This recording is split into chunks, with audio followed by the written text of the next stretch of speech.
7월 10일 오늘의 말씀은 예레미야 2장 29절에서 37절입니다.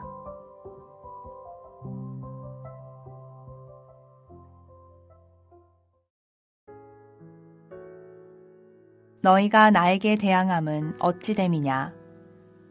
너희가 다 내게 잘못하였느니라. 여호와의 말씀이니라.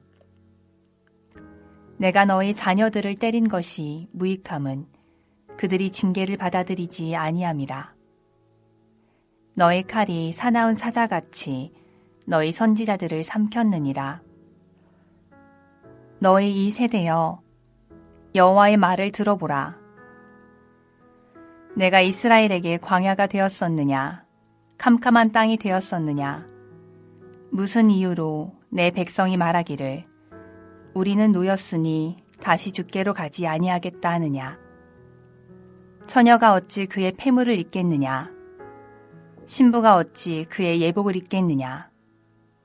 오직 내 백성은 나를 잊었나니 그 날수는 셀 수 없거늘. 내가 어찌 사랑을 얻으려고 내 행위를 아름답게 꾸미느냐? 그러므로 내 행위를 악한 여자들에게까지 가르쳤으며 또 내 옷단에는 죄 없는 가난한 자를 죽인 피가 묻었나니 그들이 담구멍을 뚫었기 때문이 아니라 오직 이 모든 일 때문이니라. 그러나 너는 말하기를 나는 무죄하니 그의 진노가 참으로 내게서 떠났다 하거니와 보라, 내 말이 나는 죄를 범하지 아니하였다 하였으므로 내가 너를 심판하리라. 내가 어찌하여 내 길을 바꾸어 부지런히 돌아다니느냐? 내가 아수르로 말미암아 수치를 당함같이 또한 애굽으로 말미암아 수치를 당할 것이라. 내가 두 손으로 내 머리를 싸고 거기서도 나가리니 이는 내가 의지하는 자들을 나 여호와가 버렸으므로 내가 그들로 말미암아 형통하지 못할 것임이라. 안녕하세요. 예레미야 2장 29절부터 37절을 함께 묵상하겠습니다. 오늘 본문은 앞에 나온 주요 내용을 요약적으로 반복합니다. 반복되는 내용은 하나님을 버린 이스라엘의 완고함, 하나님을 잊은 백성, 그들이 심판받는 이유와 당할 수치에 대함입니다. 오늘 본문에서 우리가 살펴볼 수 있는 점은 지나친 자기 확신의 문제입니다. 믿음이나 신념이 자주 범하는 오류들 가운데 하나는 지나친 자기 확신입니다. 어떤 역경에서도 흔들리지 않는 믿음은 하나님의 일꾼에게 반드시 필요한 덕목이지만 자신의 신념이나 생각을 절대화시키고 자기 검토를 거절할 때 믿음은 폐쇄적 이데올로기로 변합니다. 자기 만족적인 믿음은 확신과 교만을 분명하게 구별하지 못하고 자기 믿음을 절대화시켜 판단의 기준으로 만들기도 합니다. 교회사는 십자군 전쟁과 같은 많은 공격적 행위들이 이기적이고 탐욕스런 제 본 모습을 믿음의 이름 아래 감추고 자행됐음을 보여줍니다. 예수를 반대한 자들도 자신의 믿음을 지키기 위해 그를 십자가에 처형했고 예레미야를 공격한 자들도 자신의 믿음에 따라 그를 거절했습니다. 하나님을 바르게 믿고 있다고 확신하며 자신의 길을 추호도 의심하지 않는 자들은 비판적 목소리에 귀를 기울일 수 없습니다. 29절은 자신의 반역을 인정하지 않는 이스라엘의 무지와 뻔뻔스러움을 고발합니다. 여호와께서는 당신께 따지는 이스라엘을 책망하십니다. 이스라엘은 여호와께 대항했습니다. 이의를 제기한 것입니다. 왜 그랬을까요? 이스라엘은 바알을 따르지 않고 여호와를 섬겼음에도 약속하신 축복 대신에 재앙이 주어졌다고 이의를 제기했던 것 같습니다. 이방 신들을 사랑해 쫓아가면서도 나무와 돌을 향하여 자신을 낳은 신들로 경배하면서도 이스라엘은 자신의 우상 숭배를 인정하지 않았습니다. 혼합주의에 빠졌음에도 이를 깨닫지 못하고 문제의 원인을 언약의 당사자인 여호와에게서 찾았습니다. 반역을 깨닫도록 여호와께서 이스라엘을 치셨지만 아무 효과가 없었습니다. 우상들과 음란을 즐기면서도 더럽혀지지 않았다고 주장하는 자들에게 여호와의 징계는 반발만 살 뿐이었습니다. 징계는 가정교육의 영역에 속한 단어로 훈육이나 견책을 의미합니다. 바른 길로 이끌기 위해 아버지가 아들을 책망하는 것처럼 여호와께서 생수의 근원으로 돌아오게 하시려고 이스라엘을 치셨습니다. 그러나 자신의 잘못을 인정하지 않는 자들에게 징벌의 매는 더욱 격렬하고 폭력적인 반응을 불러일으킬 뿐이었습니다. 여호와께서 불순종의 파국적 결과를 막기 위해 예언자들을 보내 경고하셨지만 이스라엘은 이들의 선포를 무시할 뿐만 아니라 이들을 죽여버리기까지 했습니다.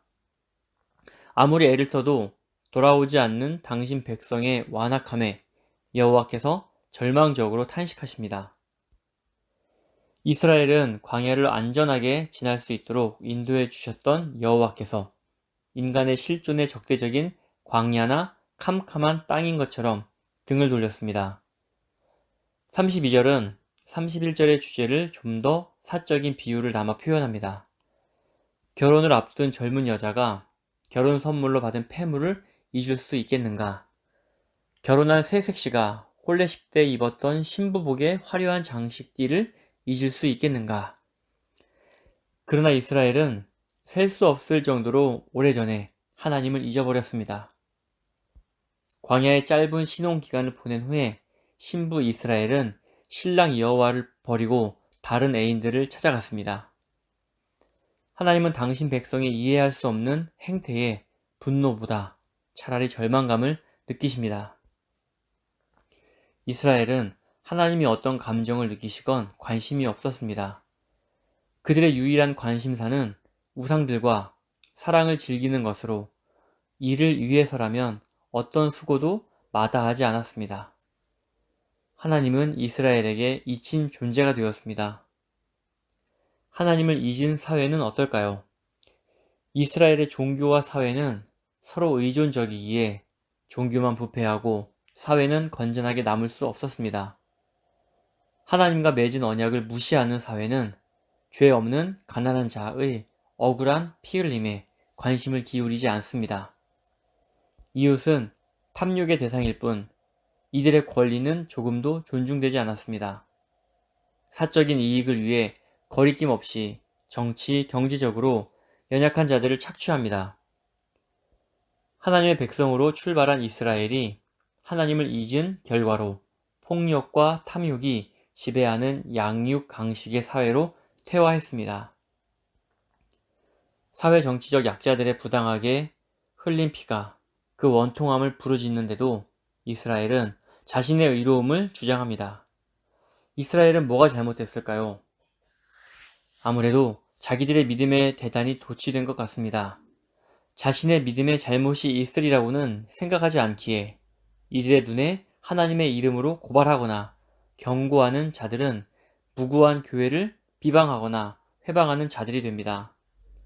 자기 믿음에 도취한 자들에게 어려움은 믿음의 시련이기에 이들의 눈에는 징계하시는 하나님의 손이 보이지 않습니다.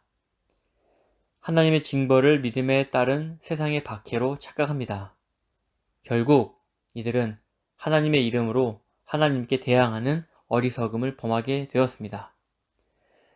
우리는 우리의 믿음이 하나님의 징계를 불러오는 자기중심적, 자기만족적 믿음이 아닌지 귀를 열고 겸손하게 살펴보아야 합니다. 마지막으로 36절부터 37절은 이스라엘의 기회주의적 대외 정책을 고발합니다.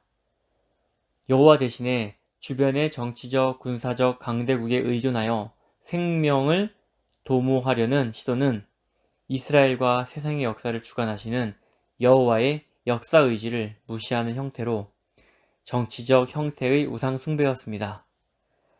하나님과의 언약에 있어 불성실했던 이스라엘은 마찬가지로 이방 나라들과의 조약에서도 신실함이 없었습니다. 지주 없는 이스라엘은 끊임없이 애굽과 아수르, 바벨론 사이에서 줄타기합니다. 그러나 이스라엘은 의존하던 강대국에 의해서 수치를 당할 것입니다. 이것이 하나님을 잊은 백성의 모습입니다. 성도 여러분, 사람은 모든 것을 기억하며 살지 못합니다. 잊어버림은 어쩌면 하나님께서 주신 선물일지도 모릅니다. 문제는 잊어버려서는 안 되는 것도 잊어버린다는 점입니다. 파도처럼 밀려오는 현재의 세상살이에 휘둘려 삶의 근본 토대마저 상실해 버릴 때도 있습니다. 하나님께 소망을 두고 뜨거운 믿음으로 살던 시절을 희미한 옛 추억으로만 간직한 사람을 주변에서 만나기는 어렵지 않습니다. 하나님의 은혜와 부르심에 감사해 그분의 일꾼이 된 사람들 가운데 일부는 초심을 잃고 자신의 업적에 도취해 하나님의 권력을 제 것이냐 휘두르기도 합니다. 물론 이스라엘이 하나님을 버리지 않았다고 항변했던 것처럼 오늘에도 많은 사람들은 하나님을 향한 마음이 바뀌지 않았다고 항변하거나 발전적 변화로 자신의 바뀐 모습을 변명하기도 합니다. 사람은 속일 수 있지만 하나님 앞에서는 위선이나 변명이 통하지 않습니다. 행위가 악했다면 교회가 이처럼 성장할 수 있겠는가 하고 자신의 의로움을 주장하는 자들을 하나님께서 직접 심판하실 것입니다. 하나님만 믿고 살 수 없다고 하나님의 뜻에 벗어나더라도 삶의 안정을 위한 방도를 마련해야 한다고 세상은 유혹할 것입니다. 그러나 이 생각은 하나님에 대한 반역이라는 것을 꼭 기억했으면 좋겠습니다. 아멘.